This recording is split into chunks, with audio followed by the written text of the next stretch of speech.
Council meeting to order. Madam Clerk, could you please call roll? Councilmember Beard? Here. Councilmember Broadwater? Here. Councilmember Wynn? Here. Mayor Pro Tem Jones? Here. Mayor Dalton? Here. Okay, we'll have the invocation by Kingsley Okereke and the Pledge of Allegiance by Councilman Jones. Okay, please stand. Let's pray. We thank you, Lord, for all those gathered here tonight and for the sense of high purpose we share. As we consider the items before us this evening, we ask that you guide us, give us pure hearts, the strength, and commitment to make the best decision for our Garden Grove community. Amen. Amen. Please face the flag and join me in saying the pledge. I pledge allegiance to the flag of the United States of America and to the republic for which it stands, one nation, under God, indivisible, with liberty and justice for all. Yeah, I see we have a presentation. Yes, Mr. Mayor, we have a report from the Orange County Human Relations Commission, if they would like to come forward at this time. Thank you so much. Good evening. Mayor Dalton, City Council members, Mr. Furtal, Chief Rainey, City staff, and Garden Grove community members, it's a pleasure to be with you again this year. And I'm here to provide an update about the role that OC Human Relations has played throughout Orange County, in particular Garden Grove this past fiscal year. This is for our fiscal year 2010-2011. And in this report, I've given you a copy of our annual report, and I hope you have a chance to look at that on your own time. You'll see a little bit about what we've done over this past year, but you'll also notice that we are celebrating our 40th anniversary year this year. And if you go on our website, we have a 40th anniversary historical video that talks a little bit about the accomplishments we've done over the past 4 decades, and I encourage you to check that out as well. As you know, OC Human Relations works in partnership with OC Cities to chart a course for our county where we're made strong by our diversity rather than being split into factions based upon our differences. And we do this by four ways. We mediate conflict, we create safe, inclusive neighborhoods and schools, we develop diverse leaders, and we build understanding and respect among all of our residents. And tonight, I'd really like to highlight a specific project that we did this year. We reached out to assess the status of some of our local residents who were attacked after 9/11. And in this, our 10th anniversary year of 9/11, we wanted to take a look at some of these communities. And first off, before I talk a little bit about the project we worked on this past year, I wanted to just state that as an organization and me personally, we do mourn our innocent people lost as we remember in this anniversary year on each flight, including the first responders and the families of those who died at the World Trade Center, the Pentagon, and Pennsylvania. And we want to recognize that loss. As an organization, OC Human Relations was also concerned about the large spate of hate crime that occurred after 9/11 in the 6 weeks following. And some of our neighbors were attacked because they were perceived to be Muslim or Arab, and many of those who were targeted were neither. So OC Human Relations wanted to reach out this year to the Sikh community and the Muslim community and see how they're doing. We posed a question 10 years after 9/11, how's it going? What we did was have some listening sessions where we talked with over 200 people in the community and asked them to share a little bit about their experiences. Of most concern to us was the repeated stories that parents told us of harassment and bullying of their children. These children were among the most visible in these two communities due to the top knot of the Sikh boys and the hijab worn by the Muslim girls. And parents told us that their children were verbally taunted, some were physically pushed or hit, and some had were threatened and had their head coverings torn off. So we remain concerned about these experiences. We have put these listening sessions into another report, which you have a copy of. And what we want to really focus on is 5 big ideas, and you'll see that on page 3, and look at some things that we can do as a next step in this process in terms of promoting some interfaith dialogues, doing some education and awareness sessions, and collaborating with the Muslim and Sikh communities as we go forward. So again, there's some documentation of some recommendations from the committee and the work that we've done along with some of the stories that we heard. So I encourage you to take a look at that as well. Bottom line is we want to do better for all of our children in Orange County. As you know, many of our services are county-wide, similar to the initiative that I just spoke about, and they can't be categorized by cities. Some of the other initiatives that we have that are county-wide include our human relations training at the Sheriff's Academy, the hate crime network training, the promotion of civility in our public discourse, as well as community forums and educational programs. And we also host an annual awards night to recognize individuals, cities, schools, and community policing efforts that are doing outstanding human relations work. And I'm very, very pleased to tell you that Garden Grove this year came out with 2 awardees. Los Amigos High School won the Distinguished School Award. This award recognizes exceptional contributions to promoting, nurturing, and protecting a campus and making it a safe, welcoming, and equitable climate for all students. This award was given to the Los Amigos Human Relations Group. They launched a 3-year campaign called Educate to Empower, and they were promoting education between students and teachers, saying that students and teachers can learn from each other, as well as an appreciation of cultural history. So we recognize them as the distinguished awardees. And our second awardee from Garden Grove was Dr. Muzamil Siddiqui, who served over 30 years as the imam of the first and largest mosque in Orange County. And despite some hate and vandalism that they've experienced at that mosque, he's always reacted with compassion and has led many interfaith dialogues, as well as being invited to speak and give a Muslim prayer at the interfaith prayer service following 9/11.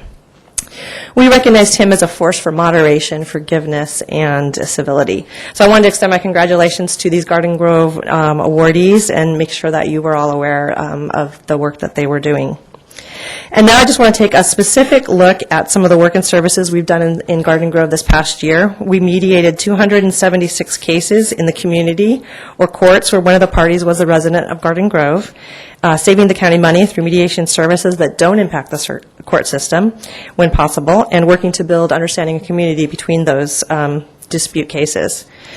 And while we work to mediate conflict within the county in a proactive manner, similar to a lot of the initiatives I've been talking about, we also document cases when human relations takes a turn for the worse, and that is through our annual hate crime report, which documented 56 hate crimes this past year in Orange County. Thankfully, this number continues to go down. There's a 4-year decrease in hate crimes in Orange County the past 4 years. In collaboration with Garden Grove Police on hate crimes and individuals or community groups on hate incidences, we documented 5 cases in Garden Grove. Our annual hate crime report can be found online at ochumanrelations.org. We also helped build a sense of community with Garden Grove residents and staff through the Hate Crime Victim Support Partnership, as well as conducting the listening sessions that I mentioned, and 45 people participated in those listening sessions in Garden Grove. OC Human Relations is also proud to be a nationally recognized model for positive intergroup relations through programs like Bridges, which is on all of our schools' campuses. And 35 students from Garden Grove High School participated in a 2-day-long human relations retreat. 3 Garden Grove youth participated in our summer leadership camp, and 58 Garden Grove students participated in our day-long Walk in My Shoes, which was held earlier this year at UC Irvine, and the next one's coming up in November, and it'll be at Cal State Fullerton. The students there learn about respect, tolerance, and making a difference on their campus and in their community. So in conclusion, I just want to state that we are very glad to be in partnership with Garden Grove, working with you to make Orange County a more equitable place for all of us to live and work and do business. And I'd just like to present Garden Grove with a certificate of our appreciation for your partnership and helping to make a safe and inclusive community in collaboration with OC Human Relations. We really appreciate your work with us. Thank you. Thank you very much.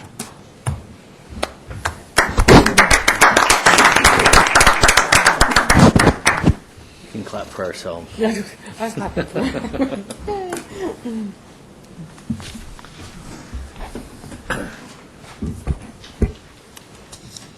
Okay, at this time, we'll go to oral communications for the council and the agency. Robin Macario. Good evening, Council, City staff, and Garden Grove residents. I'm Robin Marcario. I would like to cordially invite all of you to come next week on Wednesday, November the 16th at 10 o'clock. We're going to install a mosaic, a tile mosaic. I'm a student at the Adult Education Center, and it's a ceramics class. And each student put together their own flower and leaves and so forth. So as a collaborative effort and a community feeling, we've all put together this absolutely stunning mosaic. It's 3 feet wide by 5 foot tall, and we plan to put it on the corner of Knott and Chapman. And so it would be lovely to have our council and staff and members of the public to come see it be put up. It doesn't take too long, maybe a half hour to put it up, because it's already assembled, and we'll just be putting it up so that it's a permanent piece of public art in our community. So we look forward to seeing you there, and thank you so very much for your time. Thank you. Peter Katz.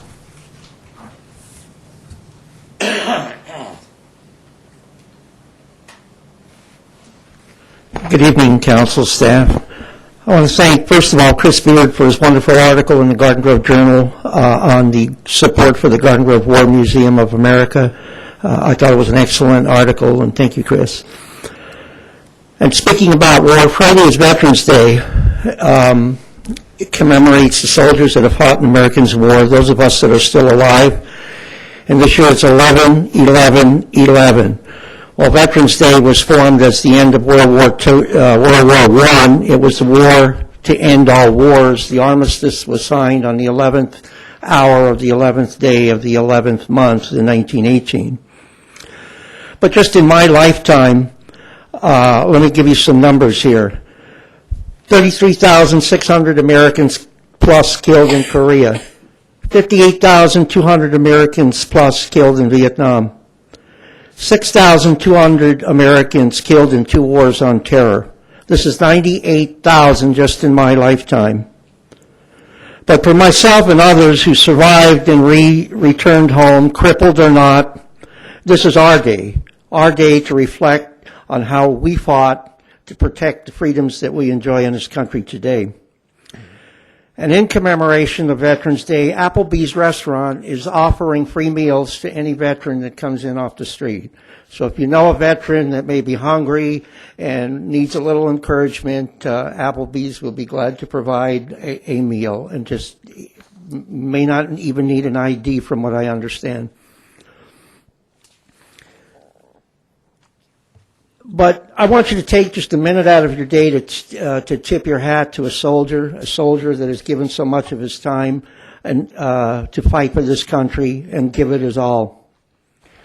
But on Thursday, November 10th, is another anniversary. It's the 236th birthday of the Marine Corps. Most of us know the first stanza of the Marine Corps hymn, "From the halls of Montezuma to the shores of Tripoli, we fight our country's battles on land and sea." But what a lot of us don't know, next year is a presidential election year. And in 1898, President John Adams created the U.S. Marine Corps Band. And ever since the president inauguration of 1801 of Thomas Jefferson, that band is played at every presidential inauguration.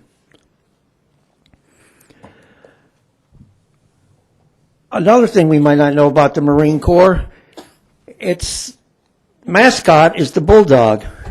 Why the bulldog? Its tenacity and its courage. Well, this year, there is a new tradition established by the Marine Corps. They've established Art for Wounded Warriors program. The National Museum of the Marine Corps is encouraging children from all schools in the country to send artwork so that they could decorate the walls of the VA hospitals and cheer up some of the wounded Marines. The deadline to submit artwork is December 10th, and the artwork can be sent to the National Museum of the Marine Corps, attention teacher in resident, 18900 Jefferson Davis Highway, Triangle, Virginia, 22172. We look at the news, we see protests, Occupy Wall Street, and other types of protests against whatever. Protests have existed throughout our history. We fought wars, whether they were against socialism, imperialism, communism, nationalism, terrorism. The isms change, but the casualties do not. So once again, these soldiers protect your rights to participate in these kinds of demonstrations. So please take the time to reflect on the life of a soldier and salute, because as a Marine would say, Semper Fidelis or Semper Fi. That's Latin for always be faithful to the cause, and the American cause is just because freedom is never free. Thank you. Charles Mitchell.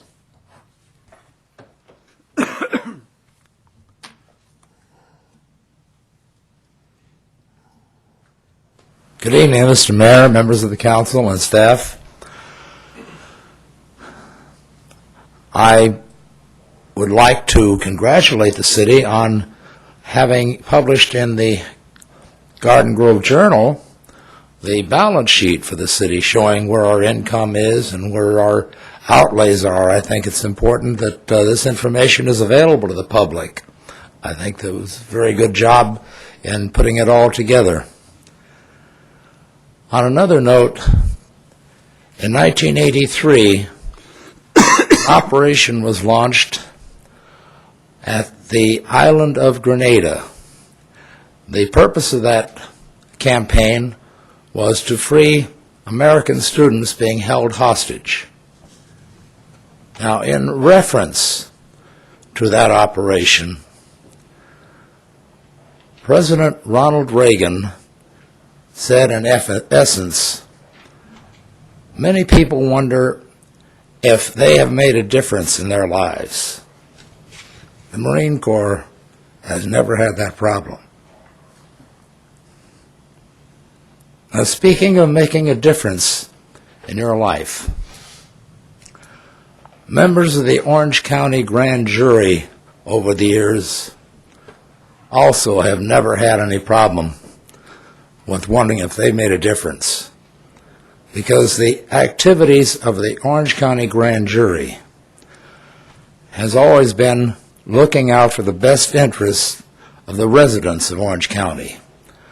Every year, a series of reports are published by the Grand Jury, and these reports are in the effort to improve the quality of life in Orange County, to look for areas where there can be improvements.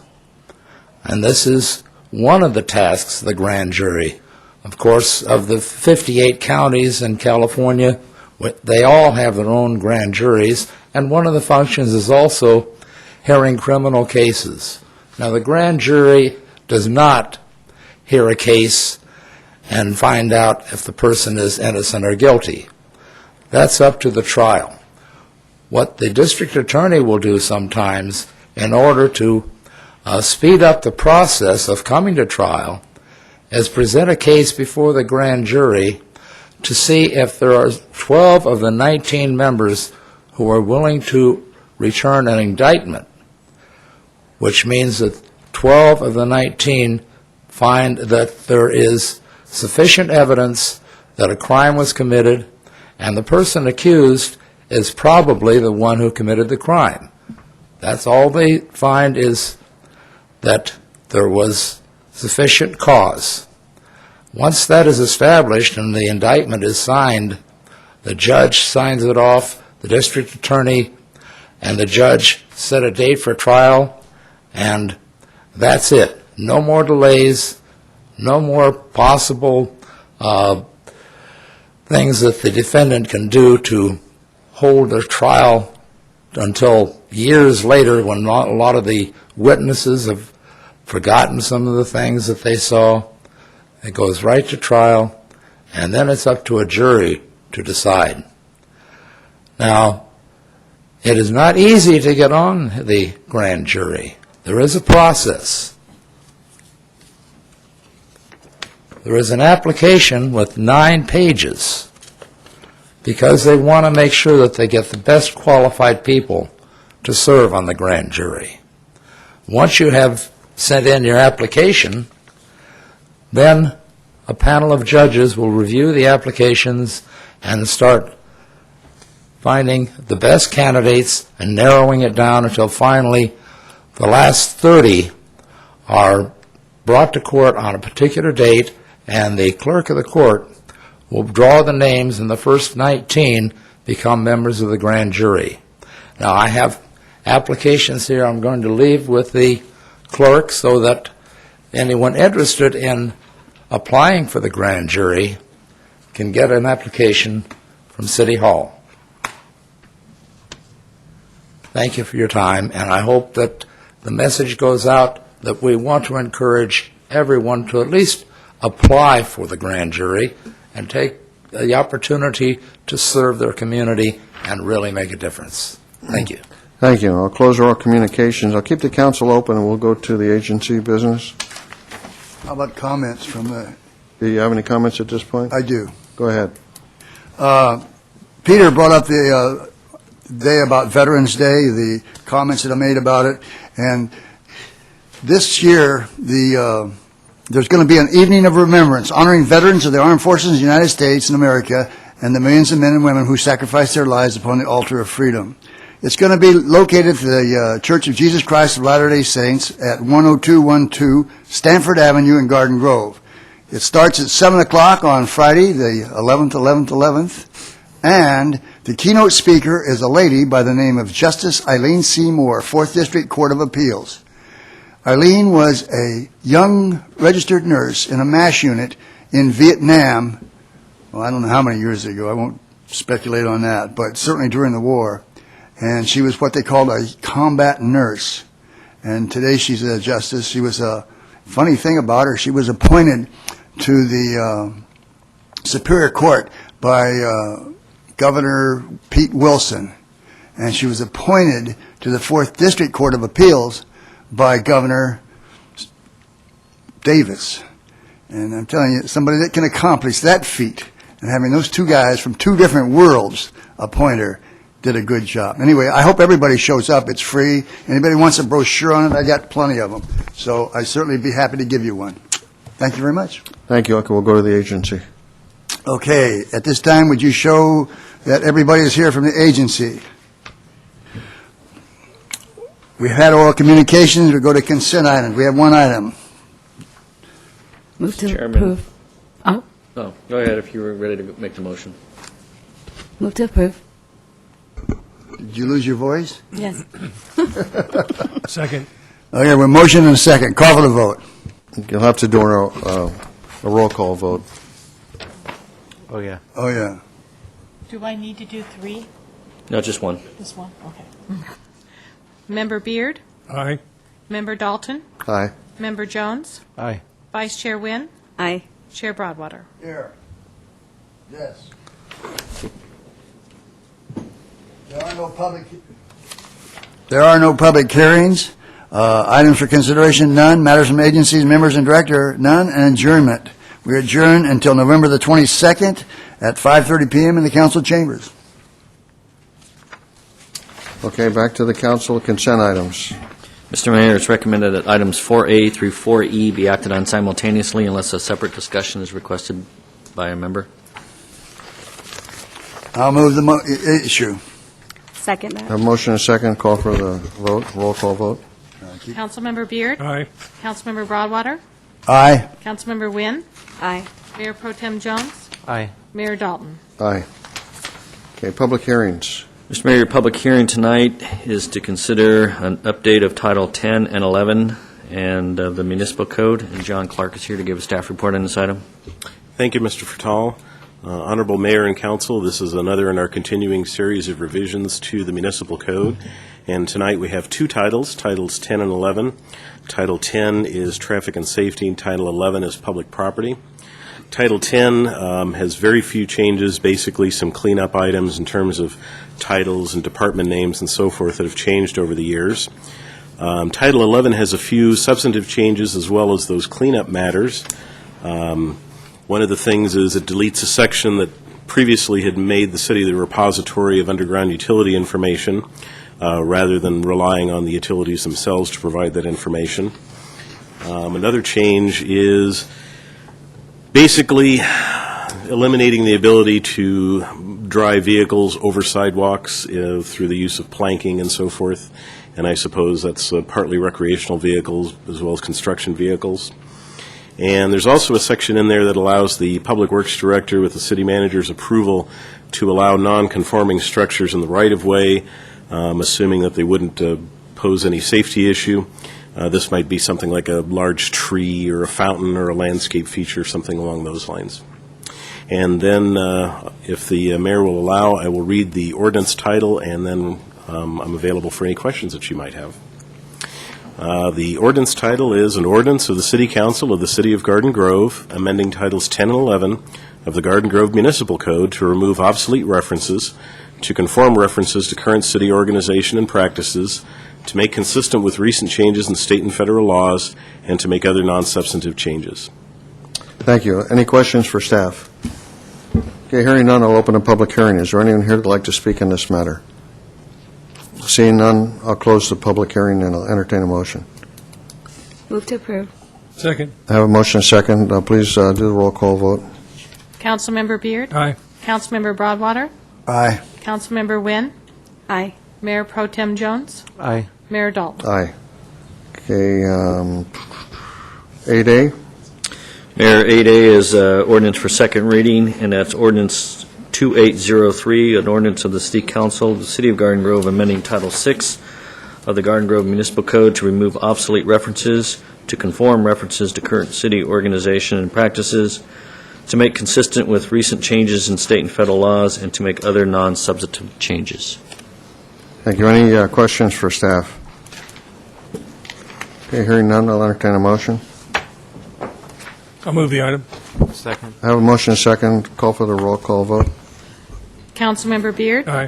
Councilmember Broadwater? Aye. Councilmember Wynn? Aye. Mayor Pro Tem Jones? Aye. Mayor Dalton? Aye. Okay, matters from mayor and council members. Mr. Broadwater. I'd like to talk a little bit about the League of Cities and the Association of California Cities, Orange County section.